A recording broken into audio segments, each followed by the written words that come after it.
Hello one and all. Before our session starts officially today, we wanted just to share with you, I guess probably a reminder for a lot of you, that we have a really nice service available to you called the Roadmap. Okay, so the Roadmap is a model for thinking, for learning, and probably what a lot of people will be interested in for exam answer writing. So the roadmap is based on a metaphor, and if I show you an example of one of the posters here, you'll get straight away what that metaphor is. This is the model for explaining something. Think about explaining something as both a writing skill in an exam or in an assignment, but it's also a way of thinking about any concept. So we're often going to explain why, how, and what, and this is our metaphor here. Your students are going to go on a journey, and that journey they're going to be transporting. In fact, they're going to be driving this funky little bus. And the idea is that they're going to fulfill journeys to pick up this little yellow man. And this little yellow man is who we call Mark, as in exam Mark. Okay, so the idea is to pick up exam Mark. Okay, so the idea here is that the student will travel down each road. In this case, it's an individual road for each idea, and they're going to cross a skills barrier. And at that skills barrier, they're going to use some connecting language. Okay, because, through, by, therefore, comma, this means the reason for this. Okay, so let's say, for example, the question is explain how muscles connect to bones. I mean, probably not a very good question, but pick your own question. So what would happen here is the student would start their journey, and they're going to use some of this connecting language. So they're going to say muscles connect to bone, and they get to this bridge by, because this is by bridge, it could be because bridge, through bridge, by an insertion of tendon onto the bone. Okay, so by saying insertion of tendon onto the bone, they get a mark. We could also go on to our second idea. Therefore, comma, the muscle is attached to bone by a tendon, but also a connective and surrounding sheath. Next mark. If it's a 3-mark question, we could go on. We could say this means that all force generated is powered through the tendon to pull on the bone. Next mark, or whatever the content happens to be. But the point is, the metaphor clearly structures how the student should answer. If we go to something like, let's go to evaluate as another nice example. This is a really nice one, a blue road sign this time. We call it the highway skill. Green are A roads, brown are B roads. The blue is the A road, is the highway skill. In this one, the student's going to go in their journey, and let's say they go to this roundabout first of all. They have to go on both sides of this roundabout. On this side, it might be a positive, a strength, an advantage of whatever they're talking about, but they also have to look at the disadvantage, the negative, to pick up mark. Okay, so evaluate the effectiveness of doing webinar training for teachers. We could say an advantage is it's available live and on demand. Okay, so we're using an advantage, it's available live and on demand. But we could there say in contrast, comma, some people find that the live show is not accessible to them at the time it's posted. So we're looking at both sides of that argument. Okay, both sides of the argument, and then we can continue and we can draw a conclusion. But important things, where these commas are placed is important. In contrast, comma space, whereas, similarly, comma, in conclusion, comma. These are grammatically correct, and it will improve the quality of your students' writing. So look, we really wholeheartedly believe in this model. I can't emphasize enough how it would help your students to compare, for example, using this connective language, and how they'll focus on the exact skill that's being asked of them. So I encourage you to come back to this place. We have numerous resources. We can show you some. We have posters of all the skills, very, very popular. We have large single posters. We have these little pocket guides. I'll show them in a minute in the classroom, in the live session. They're really cool, and students can have them in their pencil. We have little packs for students. We have online courses. We have that available for classrooms as well. And of course, we would be proud and delighted to come in and train with you guys, whether in person or online. And finally, we have these little playing cards which incorporate an element of chance into which skill the student has to work. And they might be working on a piece of content, and they turn over a card and they have to describe it, or they have to define it, or they have to explain how it happens. And that's a really nice feature for the classroom as well. So what you need to do is you might choose, right, I want some of those posters, pick one package, and once you've got that, request the quote, and you're going to put that into here. Okay, In fact, select the package, and I should have gone down here, order summary, order selected. Okay, so there we go. You put your details in, and you said you've read the terms and conditions, and you complete your order, and you're done, and we get those things out to you. Let's get on with the show.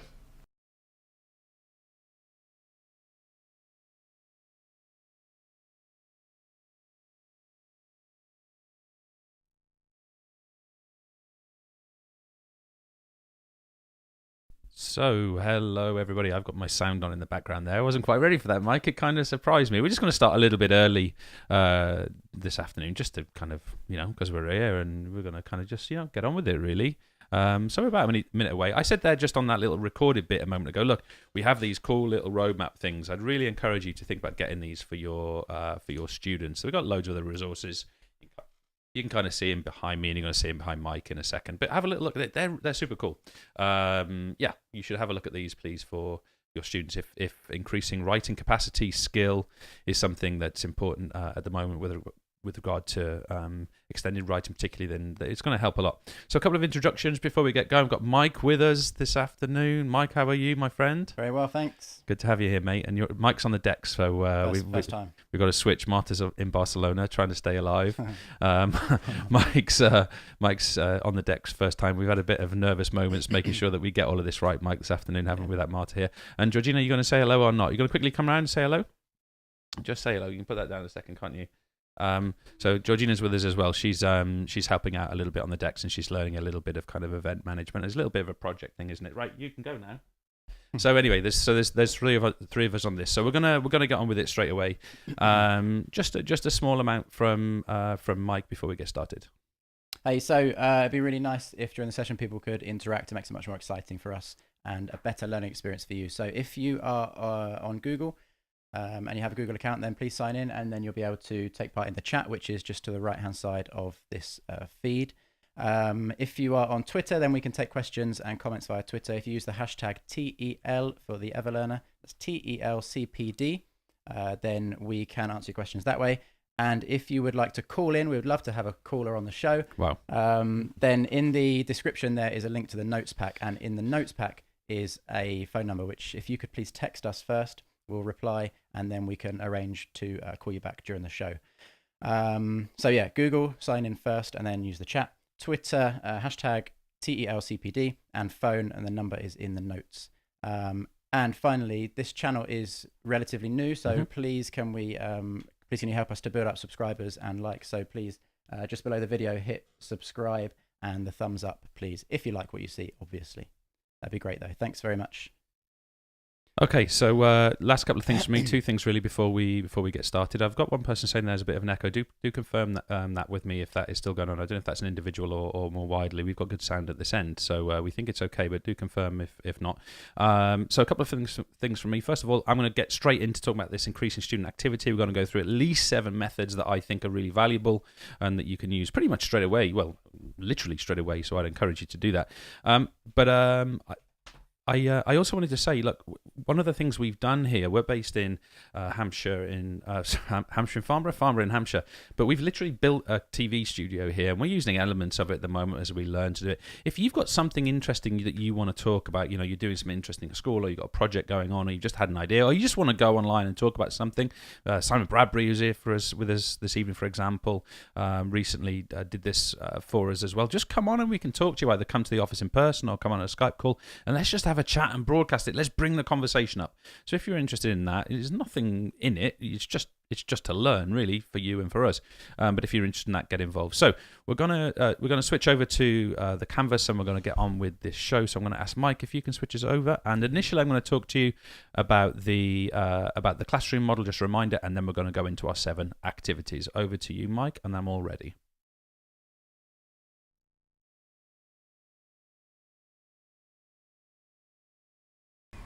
So let's get straight into this. We've got a heck of a lot to cover here in what is a relatively small period of time. So we'll make a start. So this is session 3, the EverLearner CPD. We have 50 colleagues in our cohort 1. First time we've ever done this.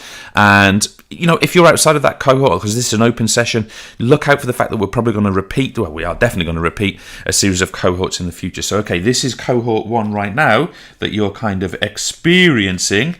but we would really like to think that we're going to broaden this out. We've already done some work with that cohort of 50 colleagues, including demonstrating the classroom that I'm going to show to you in a moment. But we're making some basic assumptions. We're saying that the classroom is learning focused. I don't think anyone will disagree with that, but let me just express the context of what we mean by this. We see in many cases that a lot of the approach by the teaching profession in its broader sense is focused around teaching. Now, I guess that's understandable, but what we're advocating really is that whatever behaviour produces the best possible learning is by definition teaching. So the established models can be challenged, they can be reconsidered in the light of always wanting to produce a better methodology of how do human beings actually learn. So we always start from that human-centred perspective. So our classroom is learning focused. Secondly, we really believe that students should be able to work self-paced in the majority of the experience. Funnily enough, a number of the activities we're going to do today, even though they are increasing student activity, they're still largely controlled by the teacher, and you'll see what I mean in a few moments' time. But that's the exception in our classroom. So it's funny, really, the session we're doing today on increasing student activity is probably the most controlled sessions we ever have in our classrooms with regard to teacher control or teacher direction. Not teacher control, that's probably the wrong term, teacher direction. Anyway, and we're arguing that certain basic resources are available. So let me be clear what I mean by this. I mean things like tables, I mean things like chairs, I mean things like pens, rulers, you get the idea. That kind of bump is available in the classroom. We are making that assumption. So let me first of all remind you what our classroom looks like. And for some of you, it will just be a repetition of what you know. For others, it might be a slap in the face of, what is that? So probably many of you are in between those things. So in our classroom, in our learning focused classroom, we have 4 zones. Okay, so this is what we would call our stop classroom, and this is how it works. Okay, so in zone 1, students freely go to zone 1 over here, which we refer to as our terminal zone. Let me be clear, none of what I'm telling you yet is any of the activities we're going to do today. It's just the context. Terminal zones. So students go to the terminal zones, and they broadly do 2 things there. They take tutorials, a little bit like you're doing now, and they take quizzes, quick fire, automatically marked quizzes. So basically, students take the core teaching in the terminal zone, and it's available to them constantly. The second feature of our classroom is over here, number 2, and it's what we call our quiet study area. Quiet study area, and basically students go there to do any kind of paper-based activity you could possibly imagine. So whether it's problem sets, questions, past paper questions, textbook research, worksheets, any of that stuff is done here. And on the shelves around that are all of the resources that the student could possibly need for that quiet study paper-based resource. Now, if we go into any classroom, we're going to see things like textbooks on the shelves, I guess. But what we're saying here is that all the resources paper-based should be on those shelves, ready to go at the moment the student needs them. Thirdly, we have here, and this is what we call our play space. Our play space. Okay, and in that play space, students go to that space to do any kind of practical manipulation with their hands. They go there to model things. They go there to break things. They go there to debate and to discuss things. And funnily enough, they also go there to do some of the activities we're going to talk about now, although we tend to use them as the change-up. And finally, over here, we have what we refer to here as our, let me choose a different colour. We have what we refer to here as our small group, not sure this is the best colour, our small group teaching. Okay, our small group teaching space. So the way this works is that if a student is struggling on, if an individual student is struggling on topic 7, say, we will work directly with that student on topic 7, or 2 students, for example. So in other words, the direct intervention of the teacher in the room in the coaching model is with individuals. The messaging is individual. So just to be clear, for anyone who thinks we're absolutely loopy, let me confirm it. Students move in between these areas freely, meeting targets which have been set for them, which are extremely rigorous and are set at the level of what we describe as mastery. Consider mastery to be just the task level. Okay, mastering a tutorial, mastering a quiz, mastering a worksheet, mastering a past paper question. That's what we mean by mastery. But what we do is we allow variable time to achieve that mastery, and students can work in a completely self-paced and self-directed way.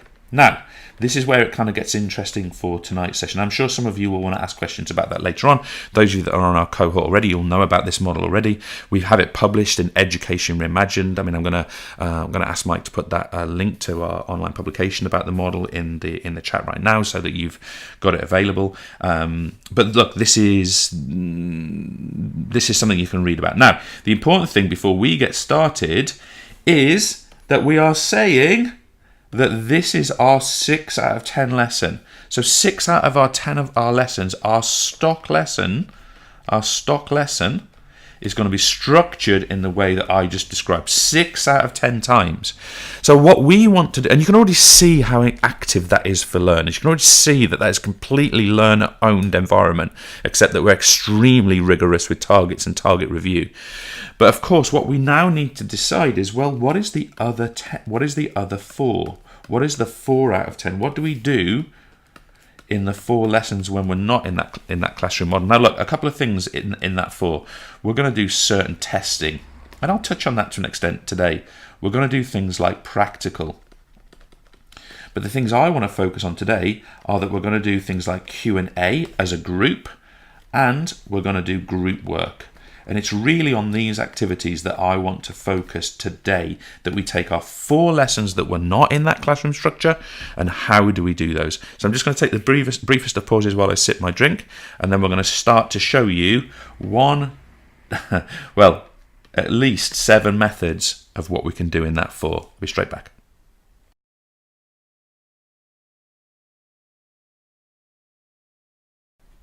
So let us make a start with activity 1. And activity 1 is basically a questioning technique. And I guess what a lot of us have done in our career, and certainly what I've done, is that I've tended to sort of, how long have I been a teacher? 17 years, 18 years. I guess one of the things we've tried to do is do like targeted questioning, as if targeted questioning is somehow an optimal achievement. And it's then about styling. Do they put their hands up or do they not? How is it?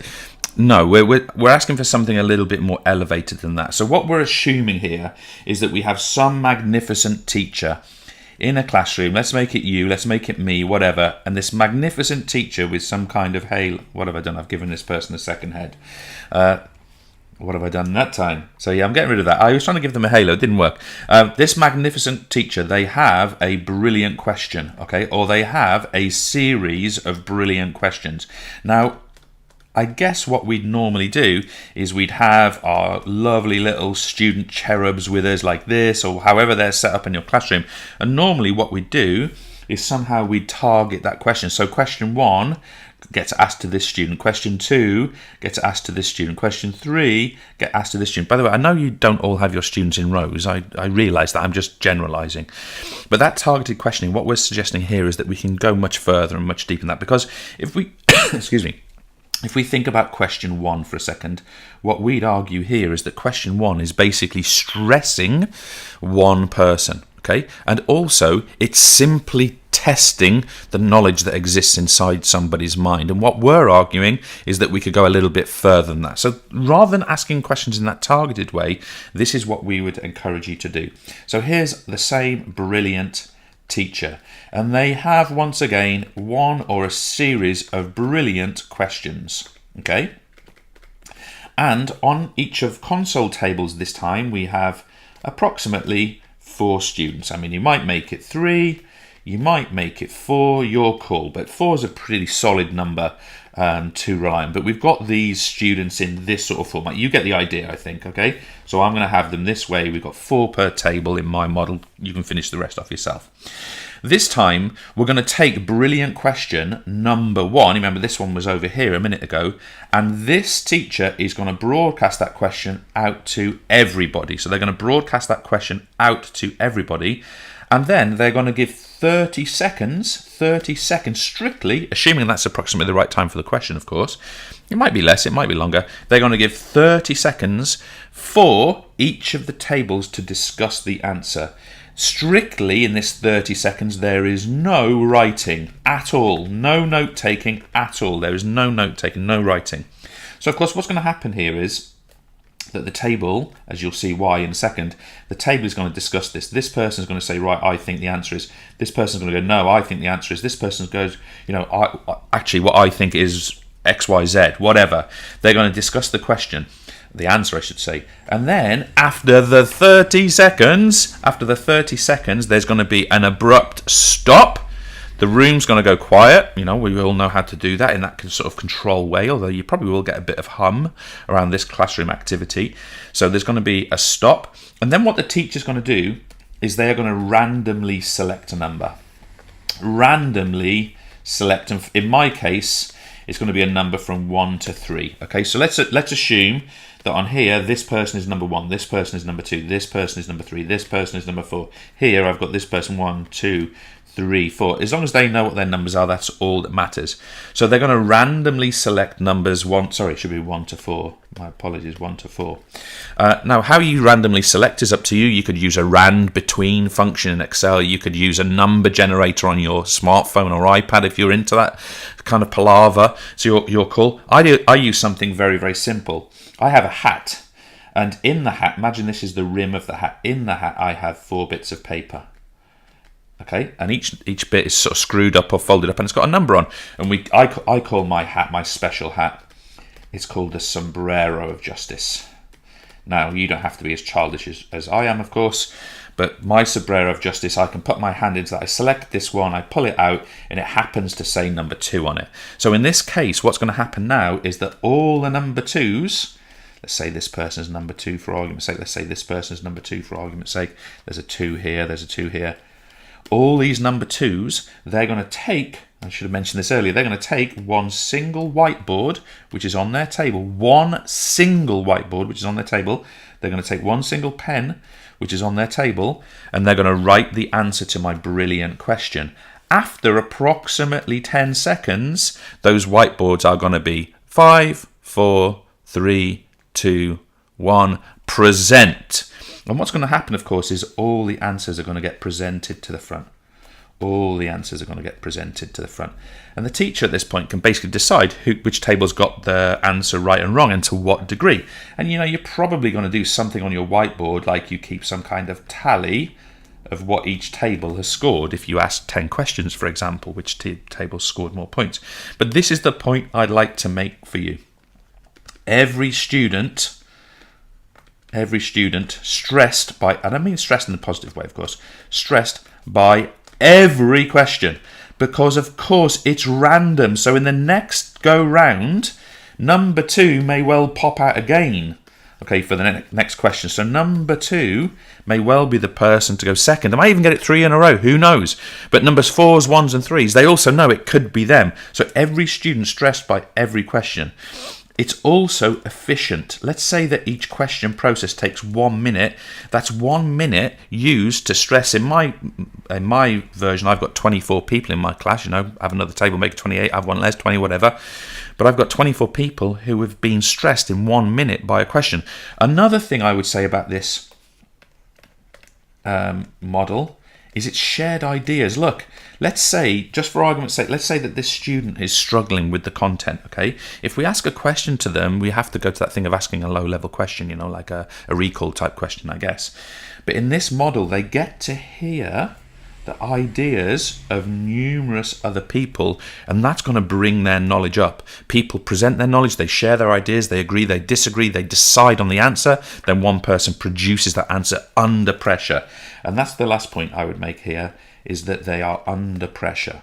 Okay, so it's that sort of notion of positive interdependence. They are dependent on one another to succeed. So whether you set this up as an entire classroom, we do it for an hour and we're going to do this questioning technique, sure, cool. Whether you always have those whiteboards on the table so that when a question comes up, you can do it in this way and the groups get used to it, it's your call. Or anything in between, a bit of both, it's your call. But that is what I guarantee you, that is one beautiful method of asking questions in your classroom.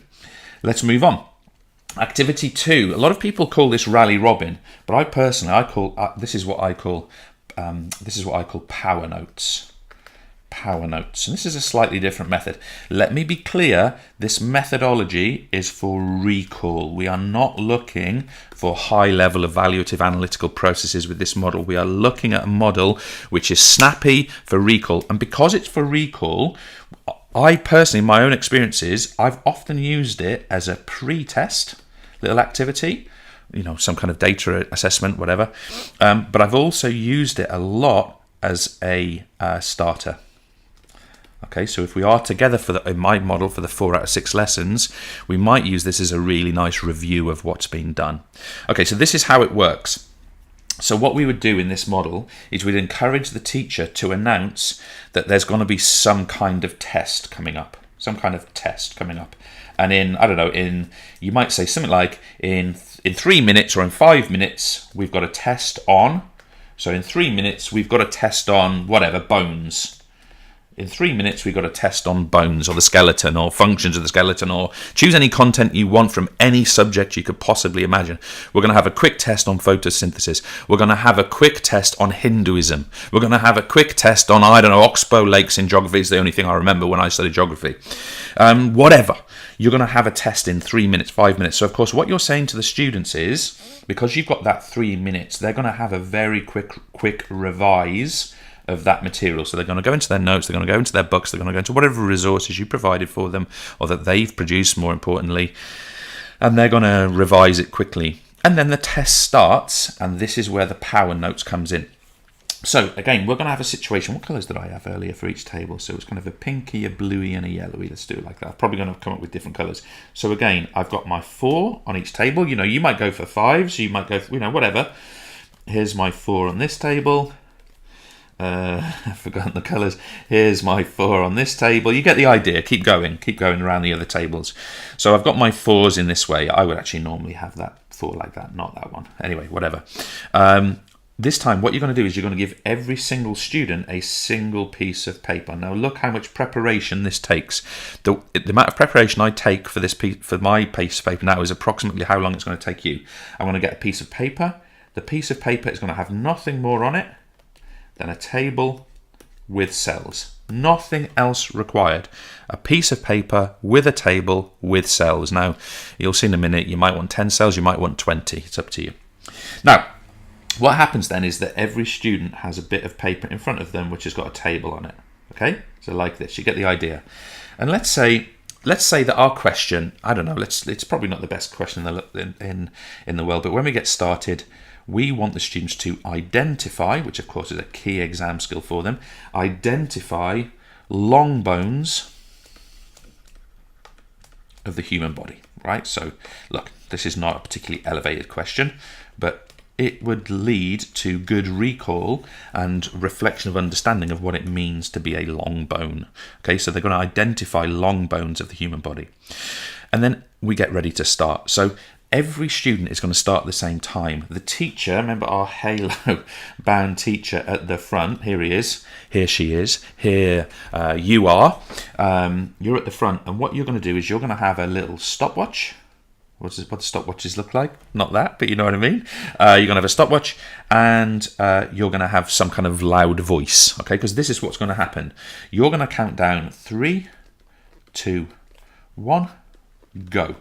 Okay, and on go, each student, let's take this one just as an example, each student is going to put one answer into one cell. One answer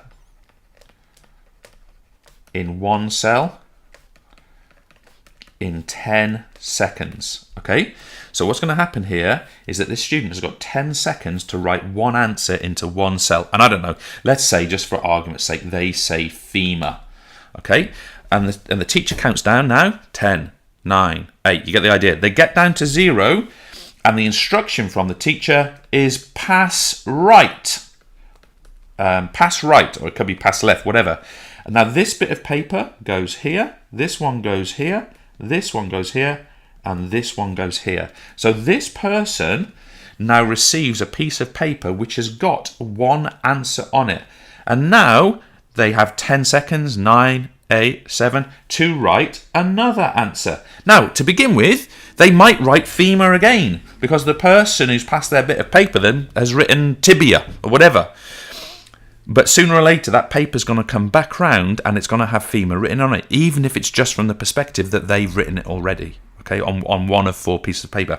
And you just keep going. Now, in this particular version with this question, you might have something like 7 to 10 turns. Okay, so it's going to take something like a minute and a half to do this, I should say. Something like a minute and a half to 2 minutes to do this activity. And the papers are going to keep going around. But again, let me remind you, sooner or later, this person here is going to be like, what's that one in the arm? What are the ones in the fingers? Are they long bones? What else have I got? Are the ribs long bones? They're thinking through this process of trying to draw on knowledge that they've previously built. Okay? And you're going to find people literally like scratching the air, going, what's that? What's that bone called? And that's going to be really deepen the residue of memory with regard to this key language. Now, is it evaluative? No.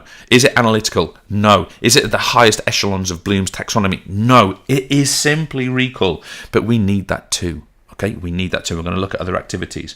Just one other thing you can do if you want to. You can pass the paper like this. So every turn, and when it gets to the end of the table, it can go on to the next table. So you can kind of pass it on so it goes like this. So the whole room circulates their answers. And again, you might think, well, which was my sheet at the end? It doesn't really matter. Now, one other thing before we move on. I want you to imagine this student again here. Maybe they're sort of a middle of the road performing student. They're going to keep getting these answers coming round to them. And of course, one of the nice features of the answer of the sheets is that they get to see other people's ideas. They're going to look at what their mate next to them has written and they're going to go, was that right or wrong? I don't think carpals is a long bone. I'm going to scrub that one out. They're evaluating the ideas of others and having their own ideas stressed and pressured within that environment. And that is what we want from an activity. We want that kind of importance of sharing ideas, of seeing the resources that other people have in their mind and giving their own in a kind of a positively pressured environment. Okay, let's move on. I'm just going to take the briefest of pauses just to sip my drink and I'll be straight back.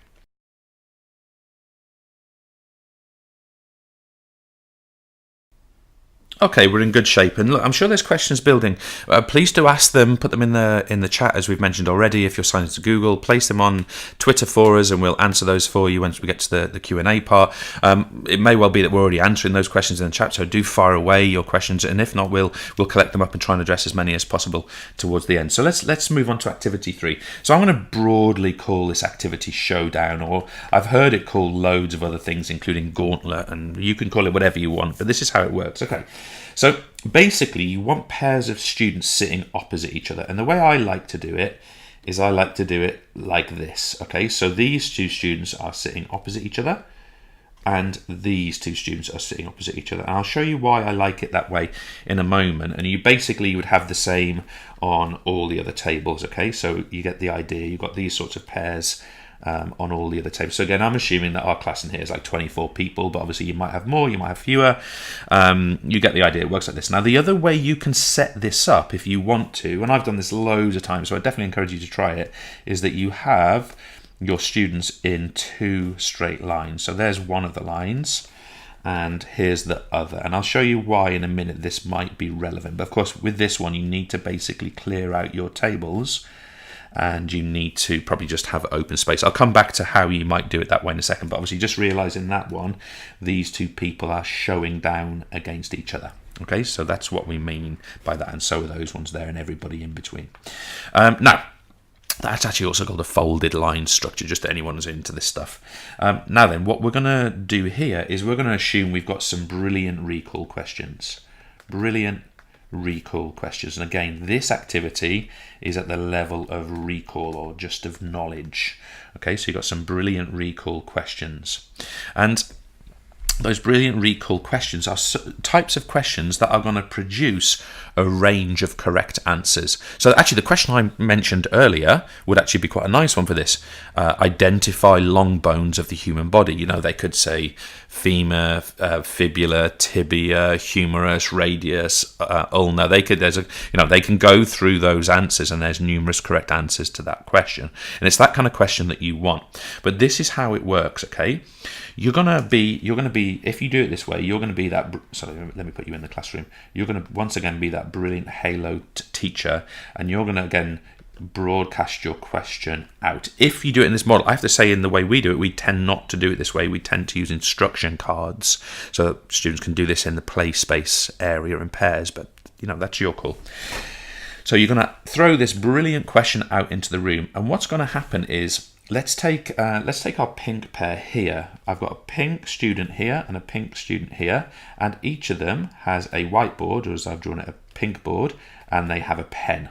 Okay, so what's going to happen is they're going to decide, right, this person's going to go first and this person's going to go second. Identify the long bones in the human body, or whatever your question happens to be, from any subject, right? So what's going to happen is that person number one is going to go first, and they're going to take their whiteboard, and on their whiteboard they're going to write femur or whatever answer. I'm not suggesting you do this after power notes, it'd be an alternative, okay? So they're going to write femur, and once they've written femur, they're going to show their answer to their partner, in fact their opponent. And this is person number one. And then their opponent is going to take their board, and then they're going to write tibia. And they're going to show their answer back to their partner. And then partner number one now, okay, they're going to have got rid of femur because they've done that one. They're going to write ulna, and they're going to show their partner again.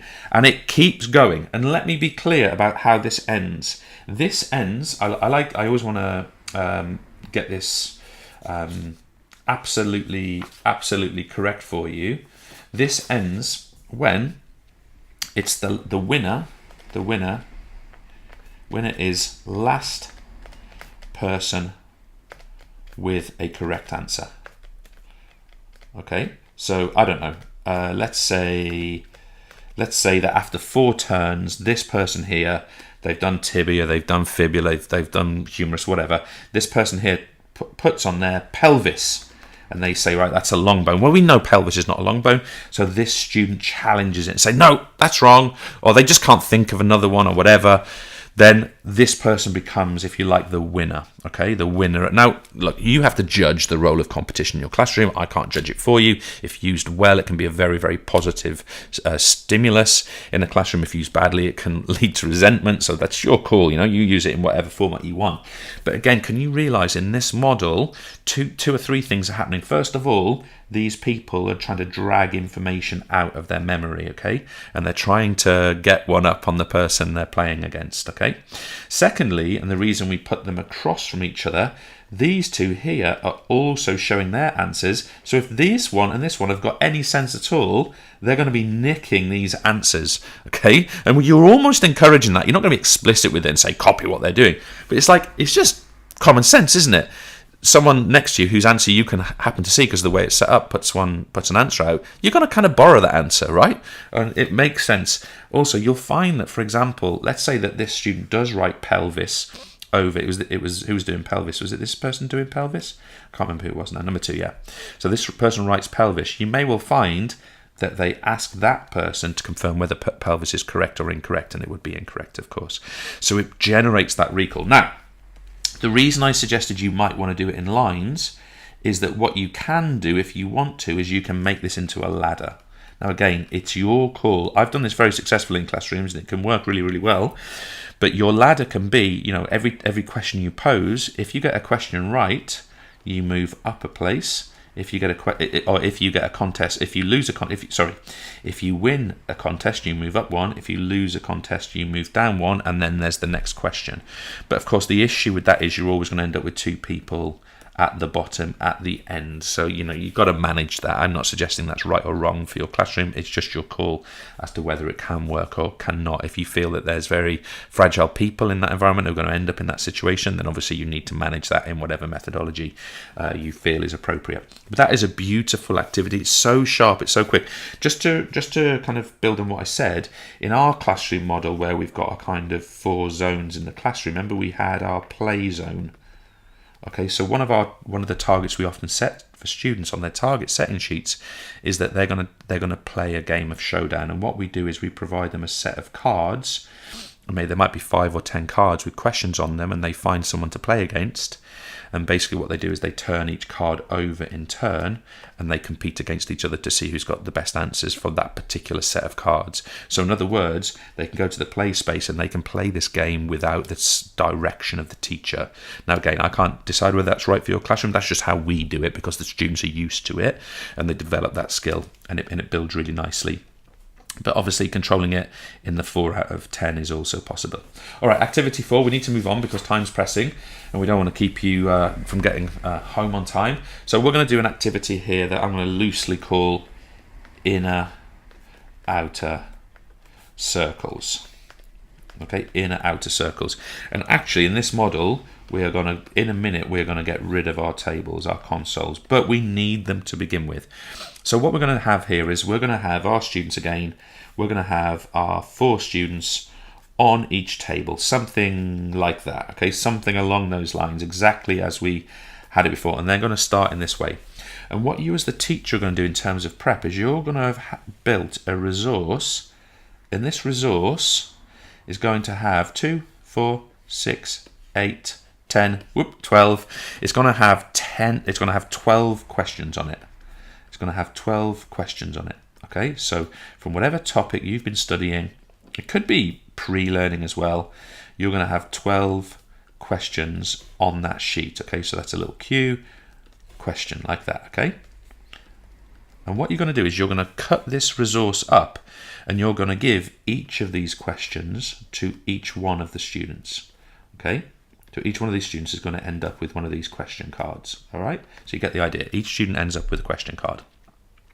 And what you're going to say is that, I don't know, depending on how tough the questions are, the students are going to have something like 5 to 10 minutes of time to research that question. And when they found the answer or answers to that question on the card that they have, they're going to add the answer. Okay, so each student is going to add the answer to their card. Remember, their card is with them at this point.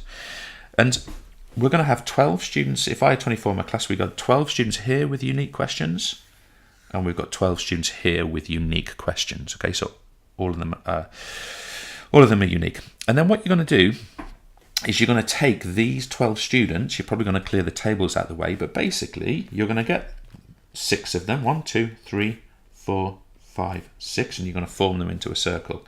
Let's say that that's that one, that one, that one, that one, that one, and that one, just for argument's sake. You're then going to get the other 6 students, and you're going to get them in a second circle facing, oops, that's gone off the screen, facing each one of these first 6. So now we've got 1, 2, 3, 4, 5, 6 who are now facing that group. And you're also going to have, from here, you're also going to have another set, which is 1, I'll go 2, 3, 4, 5, 6. You get the idea. Don't judge me on my drawings here. 1, 2, 3, 4, 5, 6. So let's focus on this top one. They're both going to do exactly the same thing at the same time. So what you're going to find is that each of these individuals has a question that they've answered. Now, of course, before they go into this activity, you're going to have checked anyway that you've got a concern that the quality of the answer that's been put down is of sufficient quality. Okay, and equally, you might place your time doing that to particular individuals, or you might say, right, I need to make sure that person's answer is up to scratch or whatever. But once you start, you're going to give 6 minutes to the activity, in the way I've set it up here, 6 minutes to the activity. So let's take these 2 here, this person and this person. They're going to have, in the first round, they're going to have 1 minute. Okay, and it's going to be strictly timed by the teacher, strictly. And what's going to happen in that 1 minute is that 2 things need to happen. This person needs to ask their question to this person and elicit the correct answer. So, what's 2 add 2? If the student opposite them can't, that's a rubbish question, I realise. If the student opposite them can't answer that question or any other question, then they have to coach them to the answer. Okay, they have to coach them to the answer. In that same minute, this person has to ask their question to this one and do the same thing.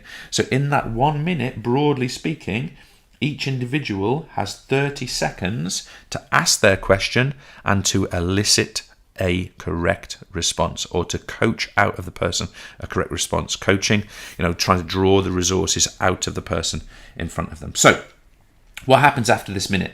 After a minute, the outer circle all move one space clockwise, or anti-clockwise, you choose, whatever.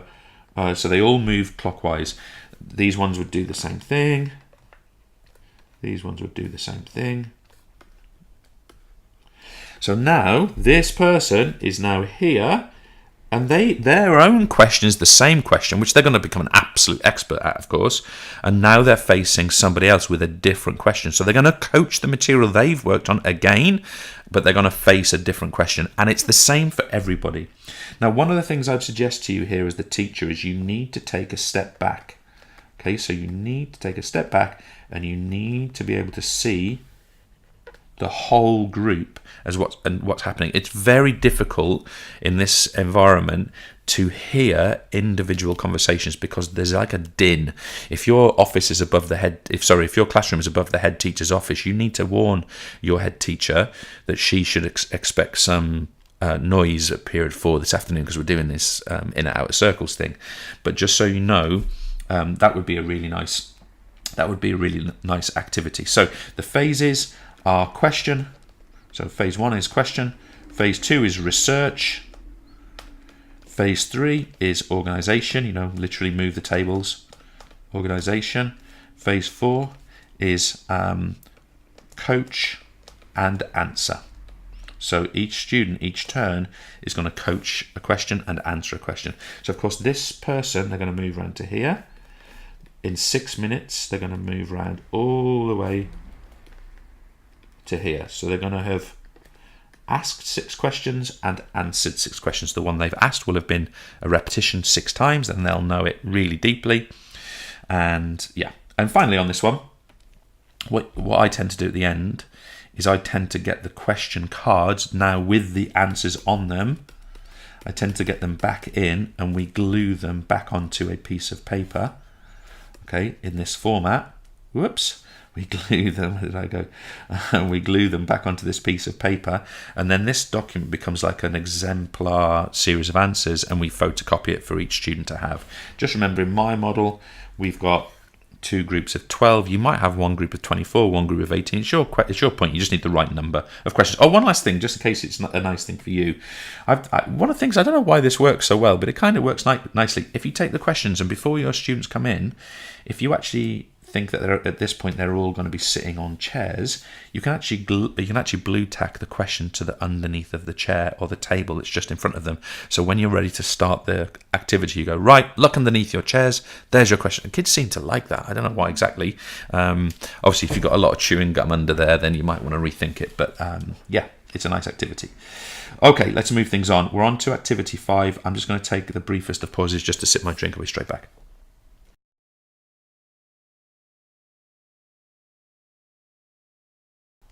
Okay, good. Let's move this forward. The 5th activity, I am planning on at least 7 here, but time is going to be a little bit pressing. Let's see how we go. But the 5th activity here, I'm going to broadly call it agreement circles. Again, I know that there's numerous different names for this. But as I'm writing this, actually, one of the things I'd encourage colleagues to realise about this is that we're going to cover 7 or 8 methods in this particular session. That I reckon I personally have in my kind of teacher tool belt something like 75 of these methods.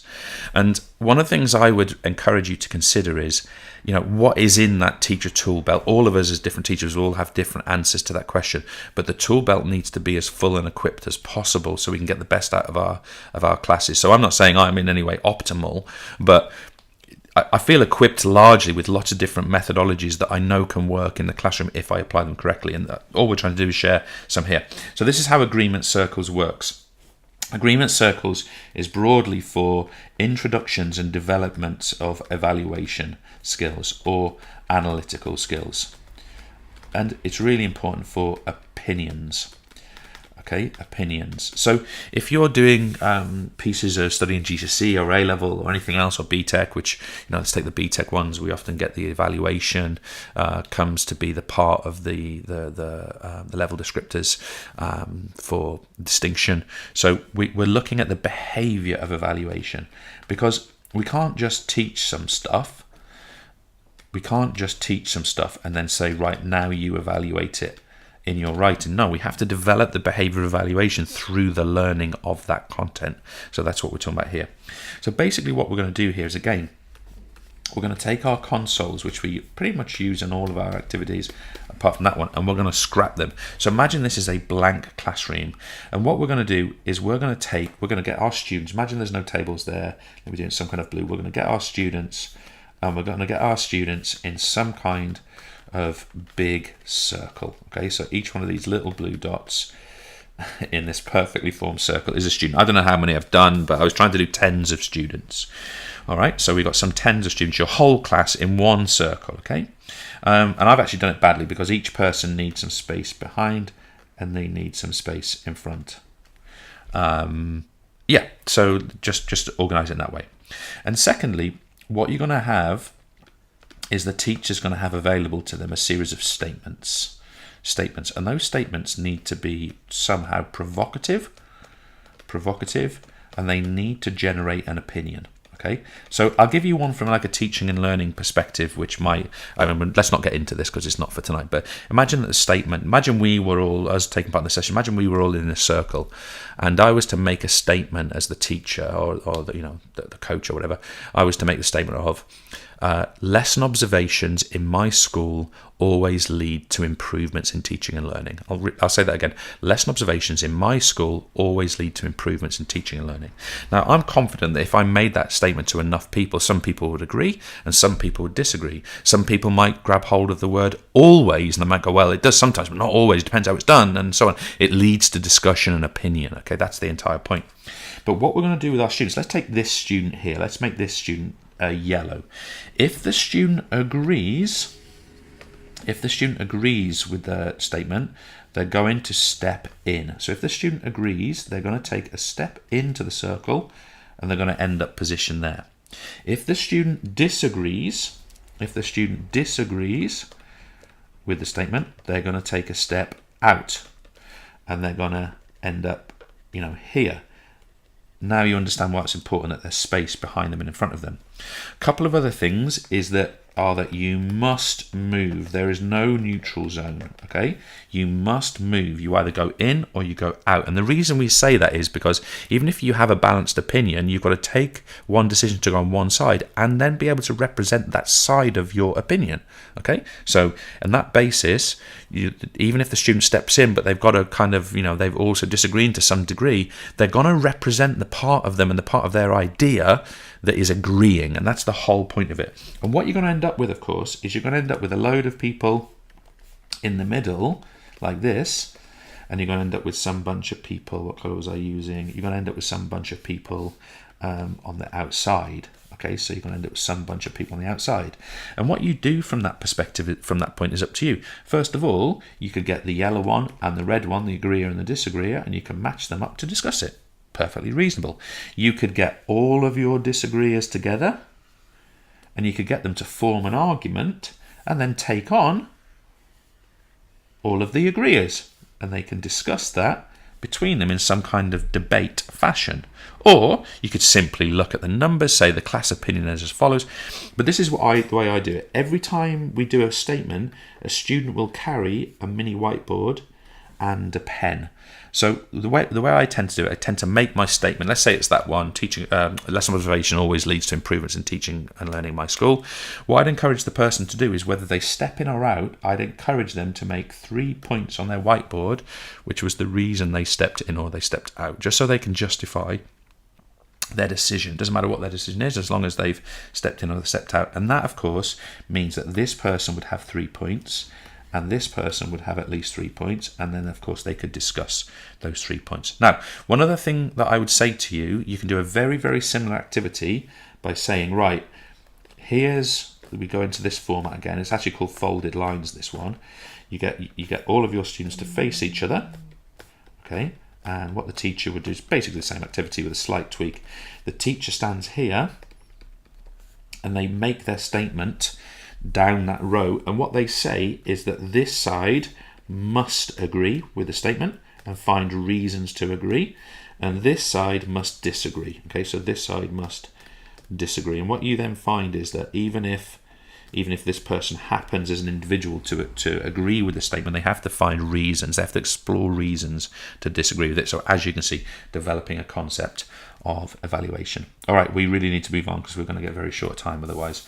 One stray, two stray. This is a beautiful activity. One stray, two stray. I reckon this is probably the activity I've used most out of all of these in the classroom. And actually, it's not really an activity, but so what we've got here, I want you to imagine that we've got, again, our consoles of 4, whatever they happen to be. Here's my yellow group, my orange group, my reddy group, my blue group. You know, you finish it off, whatever. And what I've provided each table with is I've provided each table with a big task. Let's just call it the big task. The big task, whatever it is. But there's some things about this big task which are really important. It must be a visual task, such as producing a visual depiction of an energy system, say. It must be a flow chart to show the reasons that Hitler came to power in 1933.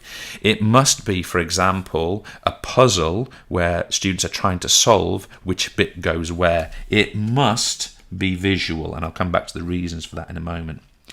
Once we've got that task in place, the group, let's call this group 1, let's call this group 2, let's call this group 3, the groups know that this activity is competitive.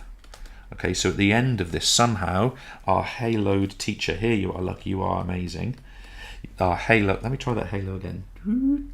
Our halo teacher is going to award, let's say this table has got the best answer, say, okay?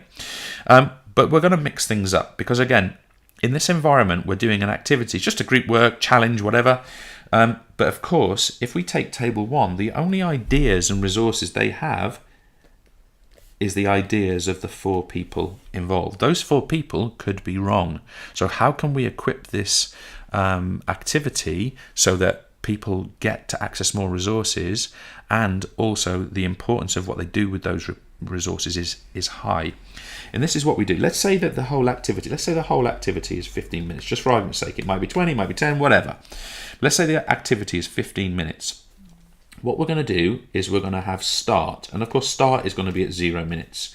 And then let's say after 5 minutes, we tend to expect that some things were being produced. You know, somewhere or other there's going to be some work on this document, okay, or the puzzle is going to begin to be solved or whatever, okay. And what we'd say at 5 minutes, we shout 1 stray, okay. Now, what each group can then do is they can nominate one person from their group to go to any one other table to spy on the answer.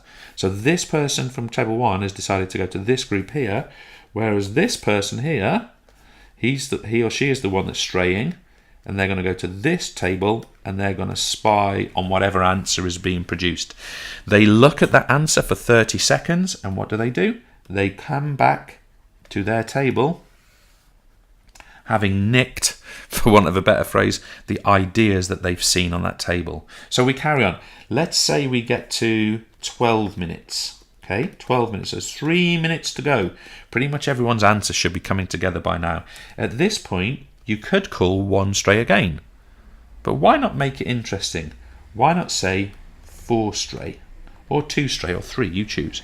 And this time, this person here, all 4 are going to stray, that person's going to go to that table, that person's going to go to that table, that person's going to go to that table, and this person's going to go to that table, and they're going to have 30 seconds to take the ideas that they've seen. So every student moves to an area of the classroom that they think that they can take some knowledge from and bring it back to their answer. So what is being resourced here, and what would the competition, whether I write that, what would the competition bring out? Well, the competition brings out the best quality answer possible that the students can produce, but it also brings out the fact that, let's take this student we mentioned before, they're going to go here and concentrate on really kind of studying what they're seeing in someone else's answer. That's concentration, that's attention, that's kind of working on memory processes and recall and various other things. So that is going to be a really facilitating activity for them to do. So look, I'm going to change over the canvas. We're pretty much there. We're just going to do one more very quick activity. Allow me to change the canvas. I'll be straight back.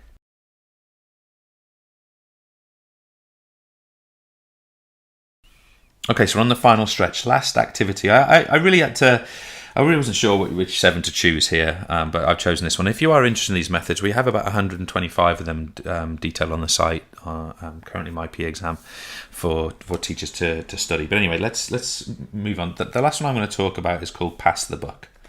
Pass the buck. And loads of people criticise me for the way I say book. I don't know how you're supposed to say it, but that's how I say it. Pass the buck. And the key thing I'd really get you to realise basically is this is a testing method. Okay, it's a relatively informal testing method, but it's something you can use as an alternative testing method or some kind of sort of more elevated challenge in the classroom. But again, you're helping students to get resources as they're going through that test. So this is how you're going to set it up. We're going to have some kind, in our classroom, we're going to have some kind of series of questions. Okay, so let's just say for argument's sake, we've got 3 exam, I'm not doing this very well. We've got 3 exam style questions. They're all supposed to be Qs, by the way. We've got 3 exam style questions. We've got exam style question number 1, number 2, and number 3, just for argument's sake. Okay, you could have 4, you could have 5, you could have just use one question. And this is how you're going to make it work. You're going to make it work. Well, there's at least 2 ways to do this. So we're going to take this table here, and this is going to be our green table. Okay, and when we start this activity, this table is going to start with question number 1. Okay, this table here is going to be my orange table, and literally that our green table and our orange table because they've got green and orange pens. And I meant to do that in white. Here's question number 2. Okay, here's question number 2, and let's just say for argument's sake the last group is a kind of a pinky red colour over here, and this group here has question number 3. And the way we would do this is that basically we consider this to be like row 1. We would do exactly the same on this row as well. Okay, but I'm just going to show you on the top one just for the sake of speed. But the bottom group would also be doing exactly, I just mean bottom geographically would be doing this in exactly the same way. Now, if you're interested, just so you know, the way I personally tend to do this is I tend to do this in 2s, not in 4s. So you could set it up in your classroom so that you've got something like a pair here, a pair here, a pair here, a pair here, rather than groups of 4s. You've got pairs of students all with a different colour. So let's just stick with our 4s for now. You can obviously play with this and do what you need to do. So we're gonna say that this activity is going to last 9 minutes, and it's going to be 9 minutes plus 5, and you'll see why in a second. Okay, so this is how it works. When this 9 minutes starts, everybody turns their paper over, and once that paper is turned over, this green group has now got 3 minutes to populate an answer to this question. Now this question is probably going to be something like a 6 mark or something like that, and this green group is going to start making their answer on the paper. Okay, likewise this orange group with a slightly different question or a completely different question, they're going to start the answer to that question. Likewise with our ready group down there, they're going to do exactly the same. They're going to start the answer to this question over here. After 3 minutes, each of these papers is going to move over. Okay, so now this group has a different question. They have got this question over here, which has got some red on it because this group has answered it partly already. So what the green group now does is they've got another 3 minutes, and they're going to try to add to that answer. Okay, after minute 4 to minute 6, this paper is going to be passed on this way, and this one's going to be passed on this way, and this one's going to be passed on this way. So now what is this group going to end up with? They're going to end up with a document with a question. It's going to have a bit of red group answer. It's going to have a bit of, sorry, I got that wrong. It's going to have a bit of orange group answer. It's going to have a bit of red group answer. And now what they've got to do is they've got to finish the answer off with the best things that are left over to them. Now that would take 9 minutes for that 3-part rotation. Okay, now this is when we finish that, this is where the 5 minutes comes in. So the original question, this one, which started here, is going to go back here to be marked. Okay, so we circulate mark schemes, we go over it, whatever, usual processes. And this group here are going to decide, right, on this answer, whichever one was their original one. I think I've got myself mixed up. But what they're going to decide is, out of the 6 marks, that the orange group got 1 mark. They're going to decide that the red group got 2 marks. And they're going to decide that, I don't know, the green group, they did really well on that question and they picked up 3 marks on the question. And thereby, if you think about the processes that would be going through that, every group, pair, 4, whatever, would be having a go at 3 different challenging questions and contributing their answer while reading the answer of other people in the group as well. So that becomes a very analytical process and a really supportive process for writing. Now, how you support the students in their writing, whether you use our roadmap methodology, whether you use other methodologies, obviously that can come into play here too. But ultimately, this passing the answer. Now, of course, in this model down the bottom, this group is also going to be passing the same 3 answers that way. So you could even switch the marking over so the marking of the other group gets done in that way. That's your call. You decide that, but it's up to you. But the thing I like about that is that it's like a test, but it's very supportive, but also challenging, and people are under pressure to answer, and we like that in that way. Okay, conclusions. We're going to go fast because we haven't got a lot of time. So for me, more than just questioning. I mean, I think it becomes obvious after we look at methodologies like that. I think it becomes obvious that if we do things like that well, it literally sinks. It kills completely the relevance and importance of targeted questioning, for example. We're also talking about structured group work. Now, I'm going to be honest with you. I mean, I've looked at all kinds of group work methodologies in my career. You know, I've done de Bono's, hats, and all that. Like, the thing I struggle with a lot of group work methodologies is they're so complicated. It's like, it's so, you have to remember so many things. You have to push people into so many roles. The Bono one is a good example. Okay, on paper, it kind of looks good. It looks neat, and it looks like we're going to go through those skills. But to get everybody into that mode takes a lot of time. Now, I'm not saying don't do it. I'm just saying these are grabbable. Okay, so I'm not saying de Bono's hats is a bad methodology. It is if you want to spend a lot of time getting into it. But these methodologies are literally grabbable and usable, and that's what we decided to share with you here. The other point I would make to you is the notion of positive interdependence.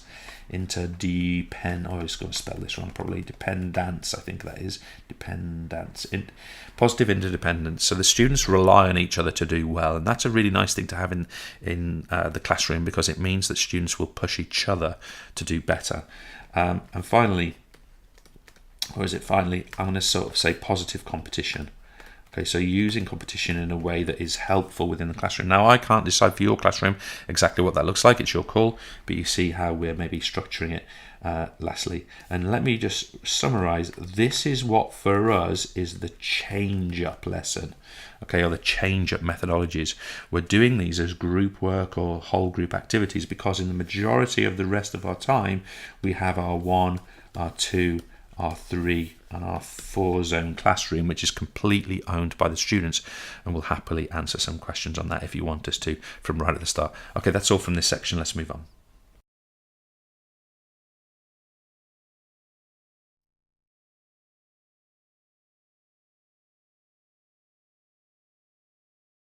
So are we live, Mike? Are we back on? We're live. Well, that was a quick. It's actually gone a bit longer than I thought. But am I on or are you on, Mike? No, you're on, mate. Okay, great. Well, look, I'm just waiting for questions. Really, massive thank you for everyone to taking part in that. I think we've got some questions, have we, Mike? Yeah, we've got a question from Simon Bradbury. He asked it in the chat on YouTube.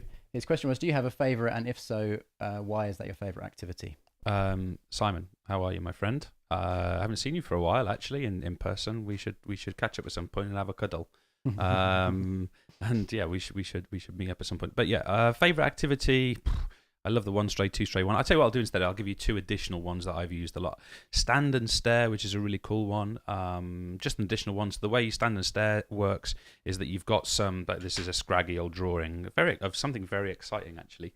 But you've got something visual that effectively what you do at the teacher is you stand at the front, you put your group, you put your class into groups of 4, and you hold your paper in front of you, and then you invite one person from each group to come in and stand at your shoulder, and they stare down at whatever this visual content is, and they've got 30 seconds to stare at it, and then they have to go back to their table and try to remember whatever they've seen and start drawing what they've seen on your, so I don't know, diagram of an energy system, or something like the labeling of a heart would be a good example. Then while they're starting to scribble, the next person comes up and they have 30 seconds to look at the same thing and take it back. I really love that one. And I like idea piles. If anyone's done idea piles, imagine you've got a question, an exam style question, which is, I don't know, something like discuss the impact of exercise on health and well-being. And of course, in that answer, there are groups within the answer. There's social health, mental health, or personal health, and there's physical health. And what students can do in their fours is they can have like the little cards and different color cards for different groupings, and they can write all of the ideas individually in silence that they have for physical health and put them on the physical health pile. And at the end of a set period of time, let's say 5 minutes, the table as a group selects from each pile the best 3 or 4 answers that represent the best answer that they've collectively come up with, and then they structure a written answer. So I really like that one. It works for questions where there are groups in the answer. But that's a good example: physical, social, and mental, emotional health. So that's a good one. Other questions, Mike? Yeah, we've had one here from Tom. Hi, Tom. Great ideas. What is the student favourite, or is it all of them? Really like the fact that many of these we get to the students on their feet. Yeah, I agree with that. I mean, I have had complaints. I think I mentioned this actually a minute ago. I have had complaints when I've been in occasions where my classroom's above the head teacher's office, because it can be quite a din sometimes. Yeah, I mean, which ones do the students enjoy? I think students like the stand and stare. They like stand and stare. I think they like competition. Visual. Yeah, visual. I think they like a bit of competition. 1 straight, 2 straight. I find it disorients them to begin with, and then they enjoy it. I know they like the very fast ones where the time pressure is short. The 10-second of power notes or rally run takes 10 seconds. What? You know, you literally want to get them going. Oh, what's that? Oh, that's that. That's what you want, and students like that. And it's not elevated learning. It's just like boom, boom, boom. It's going in that mind, and it's staying there. Sorry, was that embarrassing, Judge? Was it? So yeah, I like that one. Yeah. There's no other questions coming in at the moment. Just lots of nice comments though. So thanks for those. Cool. Lots of comments saying that just nice, easy ideas you can pick up and run with tomorrow. So yeah, that's the key. That's exactly the thing. I mean, I think I said to I think we said earlier to someone as well. I saw it on Twitter a minute ago that there's only one of these that requires planning, and that's the inner outer circles, where you've got to write 12 questions or something like that.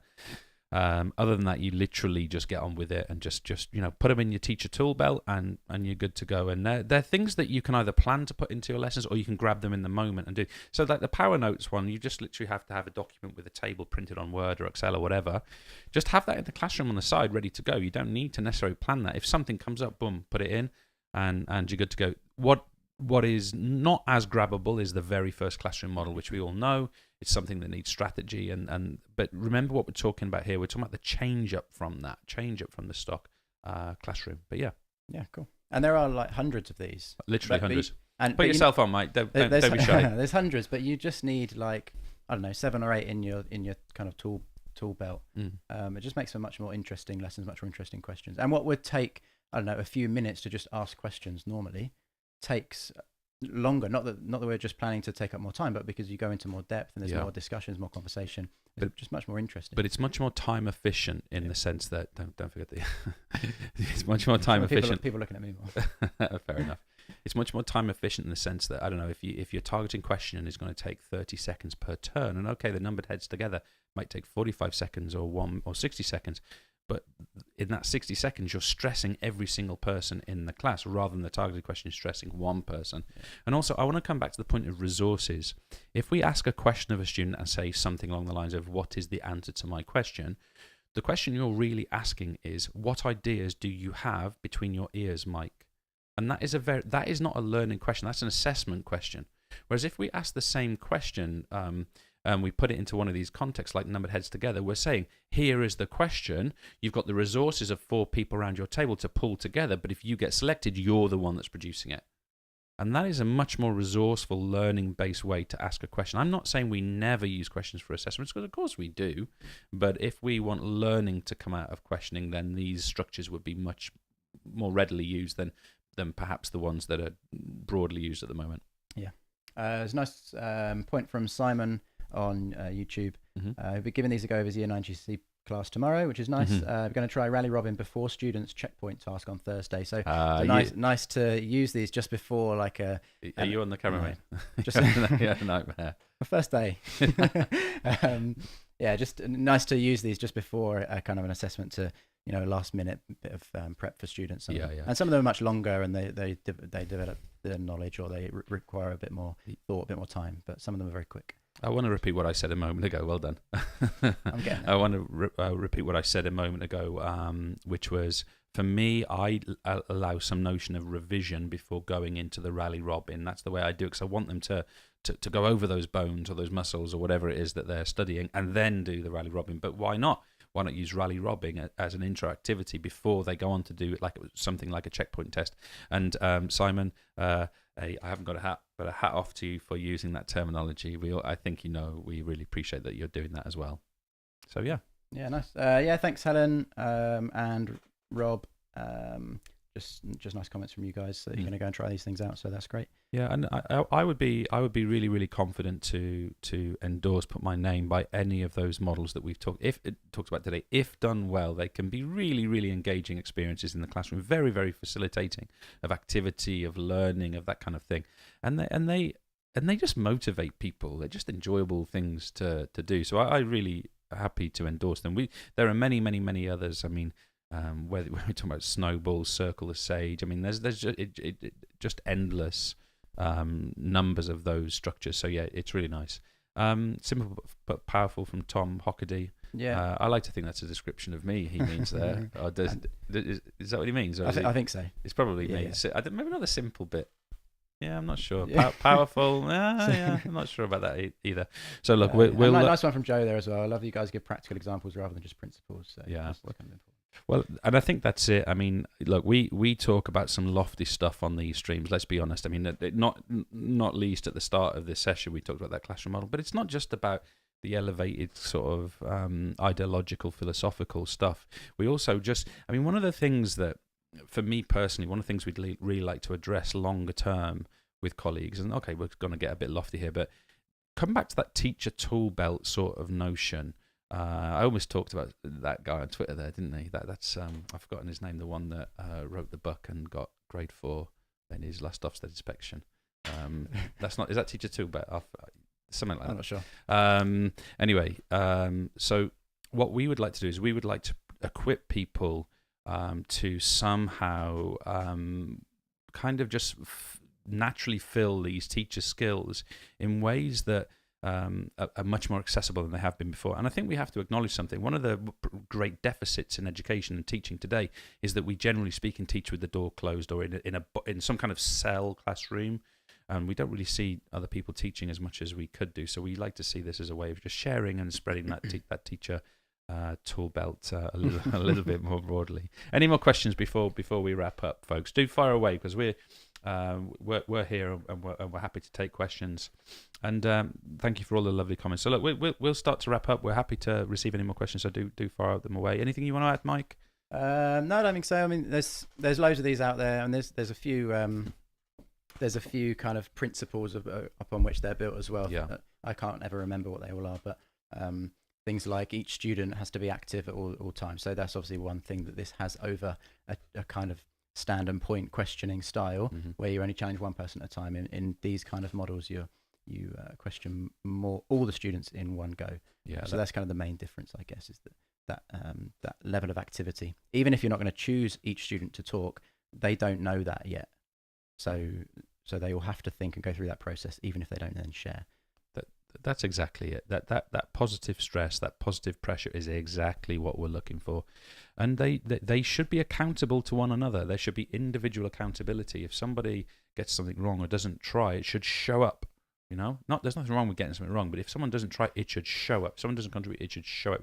It should stick out in the classroom model like a sore thumb. Yeah. We have that in the four zone classroom model, because it's obvious if someone isn't contributing, and in this sort of thing as well. So that individual accountability, for me, that's important. The positive interdependence, the positive competition, I think it's good stuff. And by the way, all those activities we've done there, you can tally all of that up on the board and do like little races and whatever you want to do. So nice.